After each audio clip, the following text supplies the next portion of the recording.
retrouve sur la pré-grille plus exactement de cette prochaine course qui concerne la catégorie Rotax Max Senior, pardon. Une grille qui va être elle aussi largement fournie puisqu'on aura 35 pilotes au départ, les pilotes qui se sont déjà réinstallés derrière leur volant. Et on va retrouver Girardet, le 490 en position de pointe avec Tilan Fernandez à ses côtés. Donc Girardet, ça sera le 490, Fernandez le 461. Derrière eux, Pablo Esteves le 424 et Sacha Heim le 511 composeront la deuxième ligne de la grille de départ. Troisième ligne pour Matteo d'Auvergne, le numéro 429 avec Paul Grisel le 571 à ses côtés. Quatrième ligne pour Nolan Lemeray le 454 et Yann Biojou le 409. Cinquième ligne pour Camille McFarlane le 428 avec à ses côtés Loris Berdinel le 566. Sur la sixième ligne, on va retrouver Titouan Aucher le 505 avec à ses côtés Nathan Nambeau le 418. Septième ligne pour Raphaël Benatou le 482 avec à ses côtés Elio Gilter le 407. Huitième ligne pour Esteban Pichard-Tortelier le 525 et Alexis Guinebrettière, le 515, Alexandre Piquet le 521 et Alexis Torkson le 457 composent la 9e ligne. Louis Comines le 497 et Hugo Brun le 484 sont sur le 10e ligne de la grille. 11e ligne pour Kylian Salin le 445 et Matteo Bordier le 465. 12e ligne pour Axel Lecluse le 487 avec à ses côtés Hugo Rojon le 411. Sur la 13e ligne, on va retrouver Lucas Greux, le 443, avec Arthur Plasek, le 526. Juste derrière eux, Robin Chouinard, le 589, et Lola Gervais, le 466, composent la 14e ligne. Kéo Mouret, le 549, et Fabien Divry, le 425, sont sur la 15e ligne. 16e ligne pour Arthur Guyon-Thieulier, le 412, et Noah Bodilis, le 439. Avant-dernière ligne pour Clovis Colas-Godin, le 585, et Médéric Bagné, le 450. Et enfin, dernière position sur cette grille pour Arthur Juig, le numéro 522. Voilà les pilotes qui sont dans leur tour de formation, qui sont en train de reconstituer la grille de départ pour former les deux colonnes de cette dernière.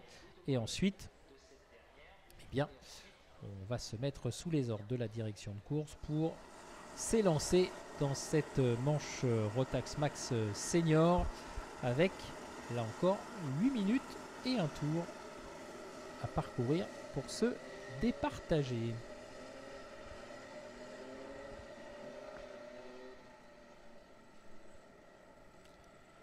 Voilà, tout le monde est en place. On va négocier le dernier virage. Ça semble être plutôt pas mal engagé. Et c'est parti, voilà. Et Girardet qui est à l'intérieur au freinage de la parabolique pour l'instant, qui reste aux commandes. Ouais, ça va rester comme ça. Par contre, derrière, ça a pas mal bougé. Je me demande si on n'a pas eu quelques changements au niveau des positions. Alors, est-ce que du côté du chronométrage, on va suivre pour l'instant? Voilà, oula, on a un pilote là qui est parti au large là, dans le virage à droite qui commande la ligne droite.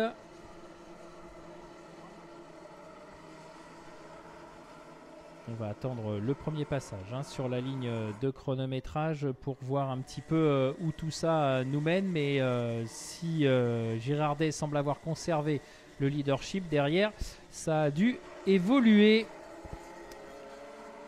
Effectivement, puisque c'est Pablo Esteves qui est désormais en deuxième position. Pablo Esteves qui a profité de ce premier tour pour s'immiscer à l'intérieur, surtout à la sortie de la parabolique. Et Matteo d'Auvergne qui est passé en troisième position sur la ligne de chronométrage. Matteo d'Auvergne qui s'est lancé depuis la troisième ligne. Donc très bon premier tour pour Matteo d'Auvergne. Allez, les trois hommes de tête qui se sont légèrement, mais alors très légèrement, détacher. On a vu tout à l'heure des écarts beaucoup plus importants être réduits à néant dans les derniers instants de course. Pour l'heure, on va se garder de tirer des conclusions hâtives de cette physionomie et de cette hiérarchie. En tout cas, malgré tout, pour Girardet, c'est plutôt pas mal. Attention, peut-être à l'intérieur, ouais, pour d'Auvergne qui va prendre voilà, la deuxième position à Pablo Esteves, qui est donc désormais relégué au 3e rang de cette manche qualificative. Et derrière, on a Nolan Lemeret notamment qui mène la chasse et qui tente de revenir sur le trio de tête. Et il emmène derrière lui un bon paquet de furieux. Et voilà, on est quasiment au contact maintenant pour Nolan Lemeret. Ouais, on va dire que c'est quasiment fait pour Nolan. On va voir ce qui va se passer peut-être au freinage de la parabolique, parce que si devant on se chatouille un petit peu, eh bien la jonction sera complètement effective. Non, ça reste sage, mais voilà, ça y est. On va dire que le peloton est reconstitué avec pour l'instant Girardet toujours aux commandes avec d'Auvergne dans son sillage, Esteves Lemeret quasiment roue dans roue. Ah, même si dans la ligne droite il a un tout petit peu de mal là, Nolan Lemeret à rester au contact. Il revient en revanche dans le sinueux, notamment ici pour cette épingle à gauche. Et ensuite il reste au contact, mais c'est vrai que dans la ligne droite là, alors est-ce qu'il a peut-être moins bien soigné sa sortie du virage à droite avant la rectiligne du tracé du Val d'Argenton? C'est peut-être une explication, parce qu'après il est vraiment au contact. Hein. Je pense que derrière il y a eu du changement. Oui, non. Je pensais que Paul Grisel avait tenté une manœuvre de dépassement et qu'elle avait été fructueuse, mais ça n'est pas le cas. Toujours Girardet aux commandes devant d'Auvergne, Esteves, Lemeret, Fernandez, Grisel, Heim, Hochet et McFarlane. Et c'est Nathan Nambeau qui, lors du précédent passage sur la ligne de chronométrage, complétait le top 10. Voilà, la jonction cette fois, elle est effective et attaque tout de suite pour le gain de la deuxième position pour Pablo Esteves sur Matteo d'Auvergne. C'est repassé, donc on a eu le regroupement aux avant-postes et tout de suite des attaques. Et donc Pablo Esteves désormais en deuxième position, confirmé par le chronométrage. Et Paul Grisel également a gagné un rang aux dépens de Tilan Fernandez. Alors, on va voir ce que ça va donner. Girardet effectivement qui prend un petit peu ses distances.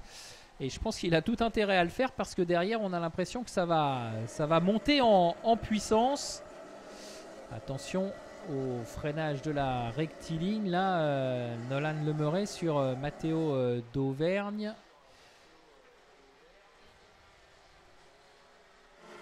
Matteo d'Auvergne qui a perdu une place supplémentaire. Il est désormais 4e. Oula, attention, là on a un pilote là qui est très très mal placé. Ouais, ça aurait été mieux de reculer même presque. Mais ouais, il a bien fait de pousser son car, parce que les hommes de tête arrivaient, heureusement sans problème. Alors, Girardet, donc Esteves, Lemeret et d'Auvergne. Voilà donc pour le top 4.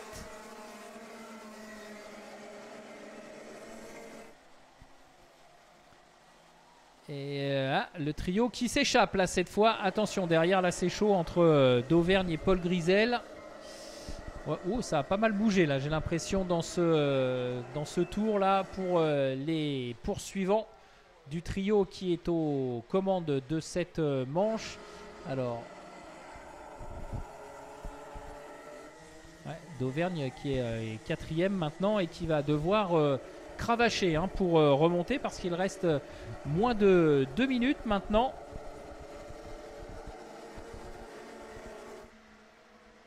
Et derrière Paul Grisel là c'est chaud. Il est sous la menace de Tilan Fernandez, et ça reste très incertain quant à la hiérarchie définitive de cette manche qualificative. Devant, ça me semble être plutôt pas trop mal engagé hein, pour Girardet, même si on le voit que au niveau des efforts, Pablo Esteves et Nolan Le Meuret ne sont plus très loin. Mais pour l'instant, Alois Girardet reste solidement ancré à cette première position. Lui qui partait depuis la pole, eh bien, il est pour l'instant en train de faire la course parfaite.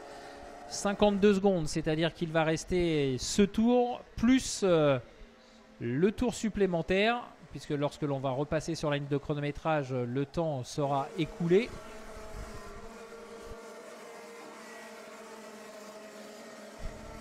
Oui, attention, parce que Pablo Esteves, il se rapproche, hein, il est très pressant dans ce virage à droite, mais comme c'est le virage qui commande la ligne droite, il faut vraiment être sûr de sa manœuvre de dépassement, sinon on se fait contrer. Et ça y est, voilà, on le sentait venir. Oh, et Girardet qui a ouvert la porte, mais qui a tout de suite recroisé la trajectoire. Non, il ne va pas réussir à reprendre la première position, pardon. Et Pablo Esteves, donc, qui est désormais le leader. Hein. On le sentait venir. Hein. Pablo Esteves, on le voyait, ça commençait à monter en pression. Et on est dans le dernier tour. Dernier tour pour les leaders et pour l'ensemble du peloton qui passe maintenant sur la ligne de chronométrage. Alors, il est repassé, me semble-t-il, au bout de la ligne droite. Effectivement, Pablo Esteves qui ferme la porte sur Girardet. Dans la ligne droite, au freinage, ça ne passera pas. À Girardet qui avait fait la course parfaite hein, jusque-là.